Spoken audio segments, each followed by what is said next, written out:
गुरु आज्ञा के समान कोई चीज नहीं होती थी। राजा अपनी पत्नी के साथ अपने गुरुदेव के पास गए, उनके आश्रम में जाकर कहा, पूज्य श्री, क्या मैं निसंतान ही चला जाऊंगा? ये राज्य कौन देखेगा? इन अजय रात का मैं चक्रवर्ती सम्राट हूं, कैसे इन सारी चीजों का संपादन होगा? राजा ने कहा, प्रभु आदेश करें, मुझे कुछ करना हो तो बताएं। उस दिव्य संत ने जो कहा है, राजा आपके संतान होगी, परंतु जब तक मैं ना कहूं उस संतान का लालन पालन आप नहीं करेंगे।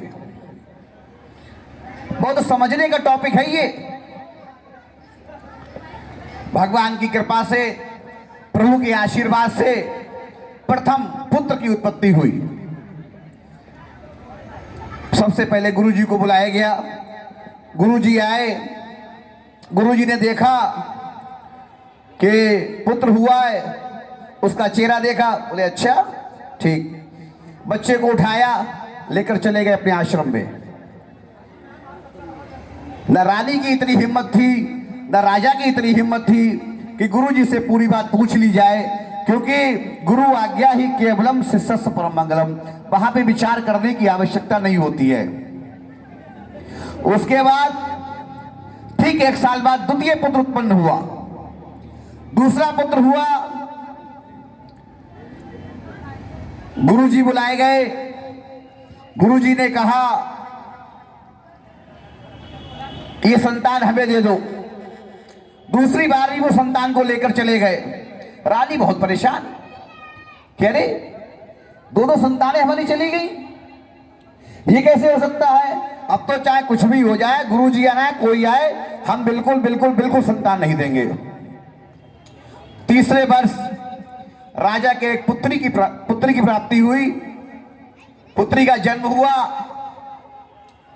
गुरु को सूचना दी गई।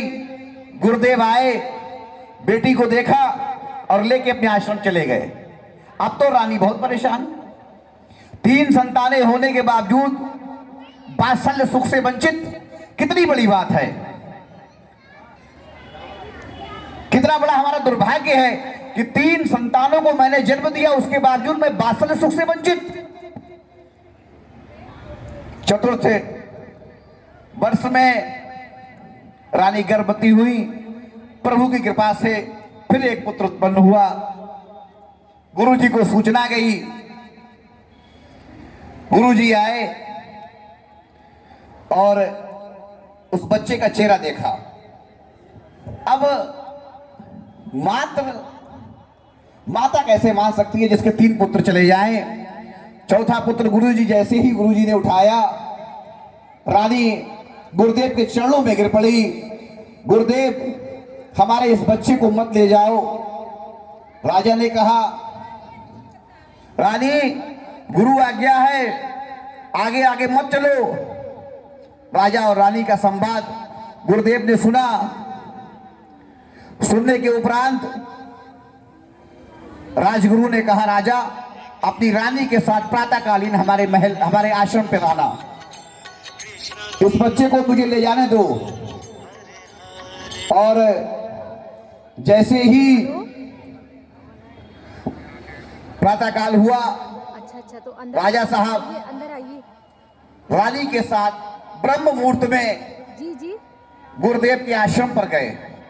हाँ, गेट से अंदर। पौराणिक क्रियाओं के अनुसार और पौराणिक मान्यताओं के अनुसार पहले आश्रम नदी के किनारे हुआ करते थे, ऐसी मान्यता है और ऐसा ही मैंने वेद पुराण शास्त्रों उपनिषदों में पढ़ा है। ठीक उसके बाद जब वो आश्रम पर पहुंचे हैं, गुरुदेव के चरणों में दंडवत किया। गुरुदेव उन्हें लेकर नदी के किनारे गए। थोड़ी सी जमीन खोदी, उसमें एक घड़ा निकला। उसमें उनका प्रथम पुत्र था। उससे पूछा, क्यों भाई, तुमने इनके यहां जन्म क्यों लिया? तुमने इनके यहां जन्म क्यों लिया? तो वो पुत्र क्या कहता है, राजन तुम मुझे यहां ले आए हो, लेकिन एक बात समझ लो, 1,64,000 रुपए इस राजा के ऊपर हमारे पिछले जन्म के बकाया हैं, वो मुझे इससे पूरे कर दे हैं। गुरु ने कहा घड़ा बंद कर दो, इसे जमीन में दबा दो। दूसरा खोदा गया, दूसरी घड़ा खोदा गया, उसमें दूसरा पुत्र था। उससे पूछा गया क्यों भाई तुमने इनके यहां जन्म क्यों लिया? दूसरा बालक कहता है जन्म क्या लिया, पिछली बार हम तो इनके यहां नौकरी करते थे और उस नौकरी में ही इन्होंने हमारी जो पारिश्रमिक होता है, जो हमारा वेतन होता है, 7 महीने का नहीं दिया। तो राजा ने, गुरुजी ने पूछा राजा से कि कितना होता होगा वेतन, तो उससे बताया लगभग 8,000 रुपए महीने के हिसाब से, जो भी बना हो। हेलो, तो कुल मिला के 70-80 हजार रुपए रहे होंगे। हाँ अंदर तो बोले मैं तो अपने 70,000 रुपए पूरे करने आया हूँ। गुरुजी ने कहा इसे भी ढाक दो। चल रहा है, वहीं पे आइए। अब तीसरी जगह तीसरा घड़ा खोला गया, उसमें एक पुत्री थी। उस पुत्री से पूछा गया क्यों भाई तुम किस लिए इनके यहाँ आई हो?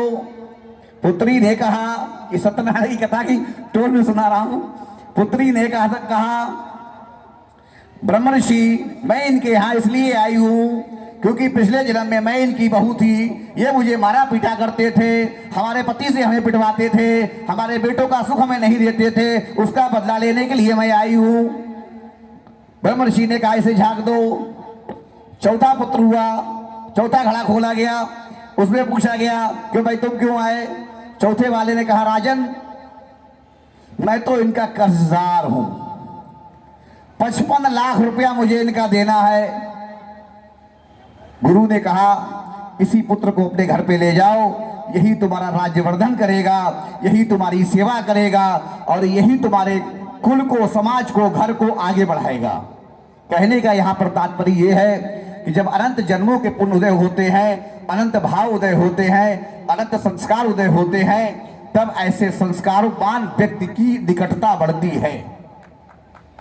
ये सत्य है, सत्य है, सत्य है। वेद में एक लाइन आती है साधुनाम दर्शन महापातक नाशनम। 3 तरह के महापातक बताए गए हैं, ब्रह्म हत्या, गौ हत्या, भ्रूण हत्या, परंतु इसकी काट भी दी गई है साधुनाम दर्शन महापातक नाशनम। ऐसे 3 तरह के पाप संत पुरुष के सत्संग से, संतों के दर्शन से, संतों के सानिध्य से, संतों के आशीर्वाद से प्राप्त होते हैं। मैं आचार्य श्री के चरणों में नमन करता हूं। आइए प्रभु शिवा जी, पूज्य आचार्य श्री को लेके आइए। ऐसे संतों का सानिध्य, हम कितने भाग्यशाली हैं, कितने सौभाग्यशाली हैं।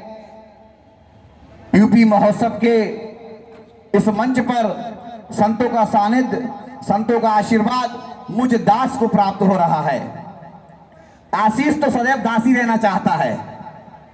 मैं तो चाहता हूं आप श्री के चरणों में कि दास नहीं, दासानुदास, दासों का भी दास। प्रभु जो आपके दास है मैं तो उनका भी दास, बस यही चाहिए। और आप, चूंकि ये तो ब्रह्म मंच धर्म संसद है, धर्म संसद के चरणों में हमारा ये अनुरोध है कि बस मुझे एक ही आशीर्वाद चाहिए कि जहां भागवत हो रही हो, जहां पे हरि चर्चा हो रही हो, जहां श्री हरि के नाम का गुणगान हो रहा हो, वही मेरे प्राण निकलें, वही मेरे प्राण निकलें, वही मेरे प्राण निकलें। ये आप श्री के चरणों में हमारा अनुरोध है। मुझे यश की कामना नहीं है, धन की कामना नहीं है, वैभव की कामना नहीं है। प्रभु भगवान ने बहुत कुछ दिया, इतने जीवन में बहुत कुछ देख लिया। कलाम साहब कोयम्बटूर यूनिवर्सिटी में बोलते बोलते चले गए। अभी एक ग्रंथी बुलंदशहर में गुरु ग्रंथ साहब का पाठ कर रहे थे, एक व्हाट्सएप पे वीडियो आई थी, चर्चा करते करते करते करते चले गए। एक पाकिस्तान की एंकर थी, एक इंटरव्यू ले रही थी, इंटरव्यू लेते लेते गिर गई। ऐसे मैंने कई वीडियोस देखे हैं। जीवन का प्रभु कोई भरोसा नहीं। मैं ये चाहता हूं कि मेरे शरीर से, मेरे वचन से, मेरे मन से, मेरी एक एक श्वास से यही आशीर्वाद मांगता हूं आप सभी से, निरंतर हरि के नाम का सुमिरन, मनन और चिंतन होता रहे। इसके अलावा कुछ नहीं चाहिए। यश कीर्ति लक्ष्मी तो निरंतर प्रभु अनंत जन्मों में मिलेगी, अनंत जन्मों में मिली है, लेकिन संतों का सानिध्य, संतों का समर्पण, संतों की निकटता अनंत जन्मों के जब पुण्य उदय होते हैं तब प्राप्त होती है। ऐसा मैंने आप श्री के चरणों से सुना है। क्या करूं प्रभु, बोलने को तो बहुत कुछ चाहता हूं। शिवा जी का आदेश हो रहा है, मंच का संचालन करेंगी और हृदय से बहुत बहुत आभार। और चूंकि इसी क्रम में मैं आमंत्रित करूंगा आदरणीय संजीव जैन जी को। मैं चाहता हूं आप भी अपना मंतव्य व्यक्त करें। आदरणीय संजीव जैन जी, आप बहुत बड़े व्यवसायी हैं, जैन धर्म से जुड़े हुए हैं और बड़े उद्योगपति हैं। आपका इस मंच पर स्वागत है भाई साहब, हृदय से अभिनंदन और वंदन। मैं आपके बारे में बता दूं, 24 घंटे में 8 घंटे आप पूजा करते हैं। पूज्य श्री 8 घंटे। मैंने व्यक्तिगत मेरा अनुभव है, झूठ बोलने से तपस्या नाश होती है प्रभु, तो झूठ बोलने से क्या फायदा। थोड़ी बहुत सेवा करके पुण्य कमा पाता हूं, वो भी अपना व्यर्थ नहीं कमाना चाहता। संजीव जी इन कपड़ों में जरूर हैं, परंतु संत संत संत। आदरणीय संजीव जी। धन्यवाद आशीष जी, आप जितना कह दिया मैं इस योग्य नहीं। इस मंच को मैं नमन करूंगा, इस अभिनंदन आपके